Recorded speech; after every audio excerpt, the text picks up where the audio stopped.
Miarabantsika rehetra amin'ny anaran'ny Tompo. Inty misy fiainana toroko anao, andramo dia ho hitanao. Izay indray riavana ny lohatenin'ity vidéo manaraka ity. Miazakazaka mitady fiainantsika rehetra rehetra eo. Ary be dia be no heverintsika hoe ahitana an'izany. Misy mieritreritra hoe ny vola no mitondra fiainana. Dia mifomaraina, miasa mafy. Amin'ny firy alina vao miditra ny trano mitady vola. Nefa dia ambaran'ny tenin'Andriamanitra hoe izay tia vola dia tsy eto voky vola. Tsy mety voky ianao fa vao mainka mitady hatrany ary indraindray ilay vola aza mety hanaraka hatramin'ny ainao mihitsy. Lasa zavatra mampatahotra indray ny fisian'io rehefa avy eo. Tsy any amin'ny ny fiainana. Ary tahaka izany koa heverinao hoe any amin'ny arena, any amin'ny trano, fananana, fiara, zavatra samihafa ohatran'izany no ahazahoanao fiainana. Nefa avy eo reny zavatra reny ihany no mamatotra anao, manandevo anao. Rehefa tsy misy reny dia lasa misy fahoriana be indray. Lasa tena hoe any amin'ireny ny fonao dia tena tsy any amin'izany. Ny atao hoe fiainana. Azonao ny zavatra anankiray dia efa mitady zavatra manaraka indray ianao dia mitady ohatran'izay hatrany. Mety averinao hoe any amin'ny fafinaretana angambany, hoe mandeha manao voyage, mandeha any amin'ireny hôtely 5 étoiles reny, mandeha asa fafinaretana mety hoe filana ranofo mihitsy, na koa hoe misotro, mihinana sy ny zavatra samihafa. Nefa rehefa avy eo na ny alim-pandizana, reny zavatra reny ihany lasa mamotika anao. Raha sakafo ohatra dia mety hoe lasa misy aretina na tonga obèse ianao. Ohatran'izany koa reny karazana zavatra sotroina samihafa reny lasa drogue manandevo, lasa tonga mamatotra anao indray ilay izy. Dia ohatran'izany koa reny zavatra samihafa reny mandeha dia tapitra ny anankiray dia mitady ny anankiray indray dia tapitra dia mitady dia tsy mety afa-po mihitsy, tsy mety mahita fitsarana mihitsy fa ohatrany hoe filan'ny maso mandeha misidina fotsiny eo ilay izy dia tsapanao ihany hoe tsy any amin'ireto mihitsy ny tena fiainana tena misy ilay tena tadiaviko. Dia ohatran'izany koa angambany hoe any amin'ny laza sy ny voninahitra no hitadiavanao an'izany dia miezaka mafy ianao mametraka ny toeranao eo anivon'ny fiarahamonina mba hoe tena ho santratra izany, ho fantatra sy ho fantatry ny olona rehetra. Nefa dia ny olona malaza rehetra riavana dia manana olana daholo. Avy eo hoe tsy misy vie privée intsony ny fiainako. Fantatsika tsara ny tantaran'ilay Didi anahy fa tena hoe maty mihitsy izy vokatry ny fitsoahana reto ilay mpakasary izay manaraka azy reto. Dia nefa ny olona dia te halaza, nefa ny malaza dia mahatsiaro fahasahiranana vokatry izay ilay hoe voninahitra sy laza izay. Dia izany hoe mizatra tadiavin'ny olona nefa rehefa tonga eo amin'ilay toerana koa avy eo dia lasa olana indray ilay izy. Izany hoe tsy mitondra fiainana akory ilay zavatra izay tadiavinao ary tsy mety voky fa mitady ambony hatrany. Dia mety heverin'ny olona koa any amin'ny filan'ny nofo. Izany hoe any amin'ny resaka fijangatsangana, ny firaisana ranofo, ny filalaovana vehivavy sy ny lehilahy, ohatran'izany no heveriny hoe ahitana an'ilay atao hoe fiainana sy fafinaretana. Hoe raha miaraka amin'ny olona tena faran'izay tena tsara sy tena tiako azy ohatrany dia tena milamina be izay avao tena manana izany hoe fiainana izany. Avy eo nefa fantatrao fa lasa fahoriana ho anao ilay izy. Lasa vao mainka tena hoe manandevo indray reny karazana filana ranofo reny ary mamatotra. Dia tahaka an'izany koa heverin'ny olona hoe any amin'ny fianarana, any amin'ny fahaizana, any amin'ny fahendrena angamba no misy an'izany. I Solomona riavana dia olona tena manana ny fahendrena. Ary olona tena nanana ny arenany rehetrarehetra izy. Ambarana any amin'ny toriteny toko 2 andininy 4 ny amin'ny hoe nanao asa lehibe ho ahy aho, nanao trano tanim-boaloboka, nanao tanimboly ka namboly hazo fihinam-boa samihafa karazany tao. Nanao kamory aho izy handeha mena ny alabe zanakazo. Nahazo ankizy lahy, ankizy vavy sady nanana omby kely. Nanana fananana be aho, omby, ondry, osy, mihoatra noho izay rehetra talohako teto Jerosalema. Niary volafotsy, volamena koa aho, ary fanaka tsara ananan'ny mpanjaka sy izay avy tamin'ny tany samihafa. Nahazo mpirahalahy, mpirahavavy aho mba amin'izay mahafinaritra ny zanak'olombelona dia vady sy vaditsin-drano betsaka. Dia efa nisandratra mihoatra noho izay rehetra talohako teto Jerosalema aho. Fantatsika tsara fa Solomona dia nanana vady hatramin'ny 1000 isa. Nanana zavatra samihafa fa nefany amin'ny 120 manao hoe nitodika aho. Nandinika ny asa rehetra nataon'ny tanako sy ny fisasarana rehetra izay nisasarako. Ka indreo zava-poana sy misambodrivotra foana izany rehetra izany fa tsy misy mahasoa taty ambanin'ny masoandro. Zava-poana ozy izy. Ny dikan'io zava-poana io amin'ny boky mpitoroteny io amin'ny teny hebreo dia hoe vapeur na koa hoe setroka. zavatra ohatrany hoe hitanao fotsiny le izy fa samborinao tsy azonao akory mandeha fotsiny dia misambodrivotra ohatrany hoe rivotra enjehana fotsiny arivo ny vadiny zany hoe nitady vehivavy foana izy a tonga hatramin'ny arivo mihitsy ny fa tsy nahita izy ary be deaibe tsika no misambodrivotra be deaibe tsika no miazakazaka mitady an'io fiainana io amin'ireny zavatra samihafa reny fa androany a ity misy fiainana toroko anao andramo dia ho hitanao Jesosy Kristy dia nilaza manao hoe izao no lalana sy fahamarinana ary fiainana le chemin tsy misy lalana be deaibe zany na hoe fiainana be deaibe zany fa i Jesosy Kristy no tena fiainana singulier io zany hoe izany karazany zavatra samihafa zay hitan'ny olona ety ambany masoandro any dia sarotsarom-piainana zany izay indraindray aza mitarika ho any amin'ny fahafatesana fa le fiainana tena mitarika anao any amin'ilay tena izy a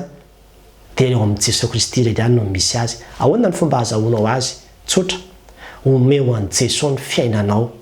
dia ho hitanao ny tena fiainana omeo an'i Jesosy ny fiainanao atolory azy io fiainantsika io hoe ohatra ny fiara anankiray izay itsika no michauffeur azy dia itsika no mitady hoe aiza zany ny andehanako dia matetika itsika mitarika ny fiainantsika io any amin'ny karazana filana samihafa teo a zany hoe mitady an'ilay tena fiainantsika dia ny matetika ny ataon'ny kristiana dia mampiditra ny Jesosy anatin'ny fiainana izy a dia ataony ao aorianao Jesosy Kristy ao amin'io fiara io dia hoe ao tata io fotsiny a na hoe tsofirano na gideo a ohatran'izany amin'ny lalana izay tiako hitondrana ny fiainako fa tsy izay ilay izy tsy izay ilay miaraka amin'ny tompo tsy izay no ahitanao ny tena fiainana fa raha tena tianao hita ny tena fiainana dia izao a mialay ianao amin'io volant io mialay ianao amin'ny familiana ny fiainanao a dia atolorin'ny tompo io fiara io ny fiainanao omeo azy ny lakile omeo azy tanteraka dia amin'izay fotoan'izay ho tanteraka le hoe ahita fitsaharana ianao hipetraka amin'izay ianao a dia izy ny tena hiasa ary zany natonga azy teny any amin'ny Mateo 5:7 manao hoe makanesa ty amiko ianareo rehetra izay miasa fatratra sy mavesatretana ianao le reraka nitady fiainana io vizana ianao tsy nahita fitsaharana ho an'ny fanahinao mihitsy ianao a dia ozy izy manao hoe makanesa ty amiko fa izao no anome anareo fitsaharana tsy any amin'ny fiangonana tsy any amin'ny nampanopin'Andriamanitra tsy any amin'iza na iza tsy any amin'izao tontolo izao tsy any amin'ny zavatra samihafa izay nitononiko teo no ahitanao fiainana fa ao amin'ny Jesosy Kristy irery ihany no ahitanao ireo tena fitsaharana ary zany ny ambarina amin'io teny io ihany manao hoe dia ahita fitsaharana ho an'ny fanahinareo tokoa ianareo tena ilamina ianao milamina ane ianao rehefa hoe mipetraka tsy mitondra satria le olona mitondra ane no misahirana fa ianao zany tena mianoka fotsiny ary mahatoky ianao manao hoe azoko antoka ny fiainako satria Jesosy no mitondra azy ary ny lalana izay hitondran'i Jesosy ny fiainanao dia tsy lalana makany amin'ny filana ranofo-tsony fa lalana mitondra ho any amin'ilay tena fiainana any amin'ilay voninahitr'Andriamanitra amin'izay teo aloha teo ianao mety hoe miazakazaka mitady an'ilay fiainana miazakazaka mitady voninahitra miazaka mitady kafafinaretana fa izao kosa ianao a hoentin'i Jesosy indray hiazakazaka hitady ny fanomezam-boninahitra an'Andriamanitra hitady ilay hanome fifaliana an'Andriamanitra zany hoe tsy miaina ny fiainako ho aho fa miaina ny fiainako ho an'ny tompo satria an'ny tompo ilay fiainako tsy maintsy atolotra ho an'i Jesosy Kristy ny fiainanao ary tsy maintsy mandalo amin'izay ianao raha tena te ahita an'izany fiadanana zany azany natonga ny Paoly any amin'ny Galatiana 2:20 laza manao hoe voaomby miaraka amin'ny Kristy ambony azy fijalianao zany hoe ilay fiainako taloha nomboako nadaboko tanteraka tany mihitsy ny amin'ny hoe izao le filako izao le faniriako izao le fikatsahako izao le programako izao ny zavatra rehetra fa dia izao a tsy izahantsony ny velona ozy izy fa Kristy ny velona atao anatiko dia manomboka eo zany a le programan'i Kristy amin'izay any Kristy daholo ny zavatra rehetrarehetra na ny fahaizako na ny volako na ny heriko na ny tanjako na ny fiainako na ny vatako ny zavatra rehetra masoko ny vavako dia nomeko azy daholo ho ampiasainy satria rehefa izy no mitarika anao a dia mitondra anao ho any amin'ny fiainana mandrakariva izy fa ny filan'ny nofo dia mitarika antsika ho amin'ny fahafatesana fa ny fanahy dia mitarika antsika ho any amin'ny fiainana ozy ny Romana 9:7 ny anjarantsika ry havana dia ny manolotra ny fiainantsika ho an'i Jesosy Kristy ary tsy mbola tara raha efa niazakazaka ianao nitady fiainana tetsy sy teroa tsy nety nahita mihitsy Jesosy ilay tena fiainana ary raha tena omenao azy ny fiainanao ray manontolo ndraindray manko tsika mieritrrehetra hoe omeko an'i Jesosy ny adiko ny olako nyzao tsy zavatra vitsivitsy ohatran'izany ny tadiaviny aminao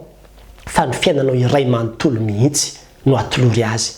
dia hitanao fa ilamina ny zavatra rehetrarehetra satria olona mpanjaka ny mpanjaka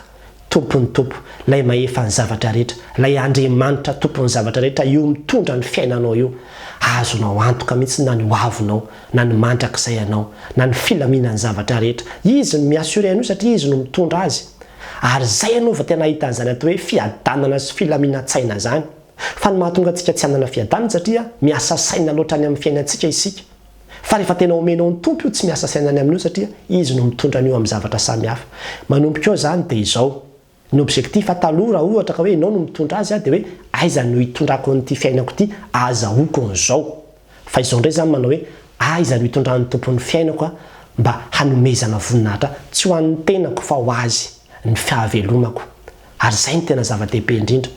dia amin'izay fotoana izay mety hoe hisy asa metrahany ianao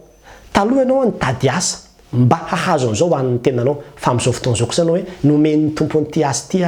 mba hanomezako voninahitra azy mba hankalazako ny anarany mba hanaovako ny sitrapony mba hanaovako izay hafaly azy Jesosy amin'izay no hifantohany zavatra rehetra satria izy ny tompony ny asanao izy ny tompony volanao izy ny tompony fanananao sy ny zavatra rehetrarehetra izay adananao ka tsy mampiasa an'izany ho an'ny filana ranofo intsony sika fa mampiasa an'izany ho an'ilay Kristy izay tompony zavatra rehetra eo amin'ny fiainantsika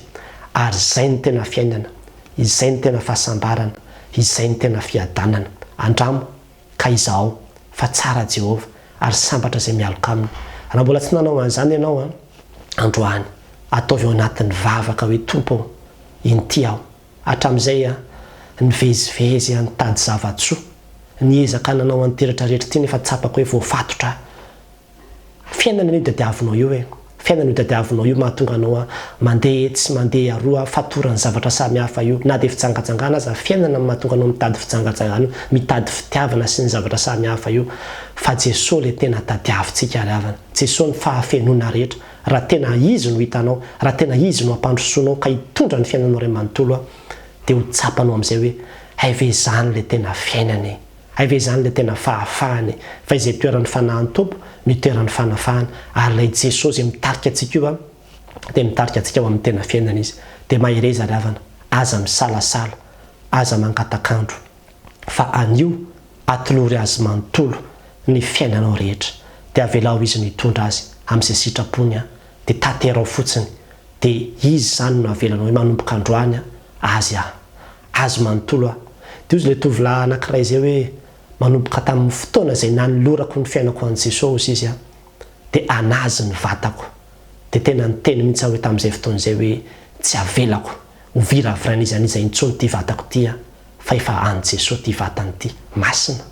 ary zany mihitsy le izy miteraka fiovana zavatra be dehibe ohatran'izany mihitsy ny hoe tsy avelako atao an'izao ntsony fa efa an' Jesosy amin'izay reto volako reto tsy ampiasapiasaiko amin'ny zavatra ohatran'izao ntsony fa anazy reto dia hitanao fa tena ilamina ny zavatra rehetra fa tena hotoloran'ny saina ianao rehefa manaiky hoe hotarihiny dia iseho ny voninahitr'Andriamanitra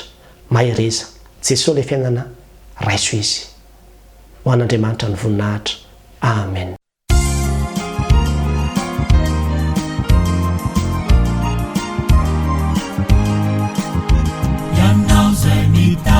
Ni fiadanansu amini zo fiainaniza tamande mankati arisiaru nikurana nikumilala kanefati mahitizai mahasu vaviza na fona nenufu itinisi fiainana turu kwano andamu dewitana Jesús, no fiaina na turukwana. Jesús, no hanya piada nana. Kuraisu Jesús si utupu pamundi anapakani fiaina na. Dewita now life fiada nana. Ahari tumanda kiza.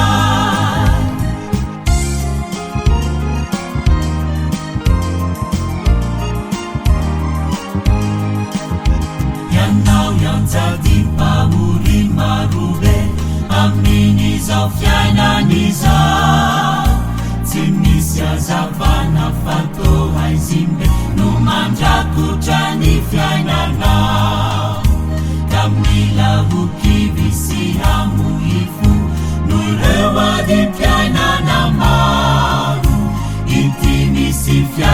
natoroko anao